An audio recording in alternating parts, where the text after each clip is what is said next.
Sa kasaysayan ng Pilipinas, madalas nating naririnig ang mga pangalan ni Lapu-Lapu, Rizal at Bonifacio. Sila ang mga bayani na itinuro sa atin sa paaralan, mga simbolo ng tapang at kalayaan. Pero sa ilalim ng alon ng kasaysayan, may isang pangalan na unti-unting natabunan ng alikabok ng panahon. Isang mandirigmang hari na minsang naghari sa Maynila, si Raha Sulaiman.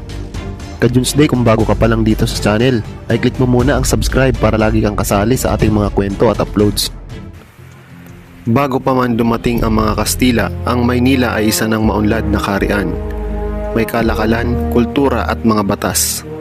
Ang mga tao ay namumuhay ng payapa sa tabi ng Ilog Pasig, nakikipagkalakalan sa mga Tsino, Malay at iba pang karatig na bayan. Sentro ng kahariang ito ay si Raha Sulaiman, isang batang pinuno na kilala sa kanyang katalinuhan, tapang at marangal na puso. Isa siyang lider na hindi lamang marunong sa digmaan, kundi may malasakit sa kanyang mga nasasakupan. Ngunit noong 1570, dumating ang mga dayuhan, ang mga Kastila na pinamumunuan ni Martin de Goiti.